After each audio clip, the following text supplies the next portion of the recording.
3. ఇది బొప్పాయి తోట. బొప్పాయి తోటకి యజమాని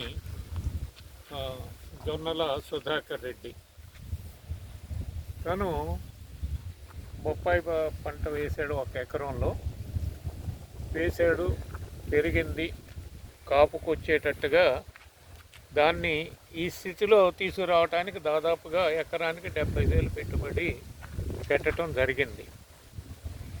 అయితే ఇవాళ దీని ఖరీదు చూసేటట్టయితే చాలా దారుణమైనటువంటి పరిస్థితుల్లో ఉంది. ఎంత కొంటున్నారు? 6 రూపాయలు 5 రూపాయలు కిలోకి. కిలో 5 రూపాయలు 6 రూపాయలకు కొనటం అనేది జరుగుతూ ఉన్నది. అదే మార్కెట్లోకి వెళ్ళే వరకు దాదాపుగా 40 నుంచి 50, 60 రూపాయలు కూడా కొన్ని ప్రదేశాల్లో అమ్మటం జరుగుతూ ఉన్నది.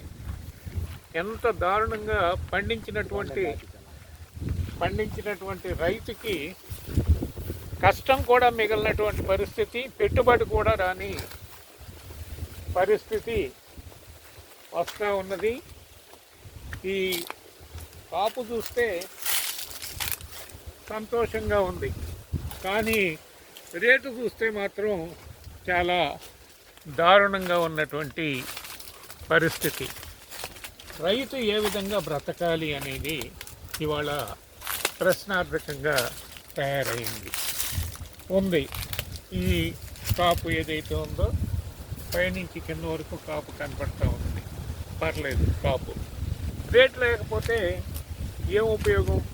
ఒక సామెత ఉంది, ఎద్దు చూస్తే ముద్దు వస్తుంది, ఎద్దు చూస్తే ముద్దు వస్తుంది, దున్నపోతే ఏడుపు వస్తుంది అన్నట్టుగా రైతు పంట వేసాడు, కష్టపడ్డాడు, అవసరమైనటువంటి ఎరువులు వేసాడు, చక్కగా పెంచాడు, ప్రజలకు ఆహారాన్ని అందిస్తున్నాడు, పోషకాహారాన్ని అందిస్తూ ఉన్నాడు.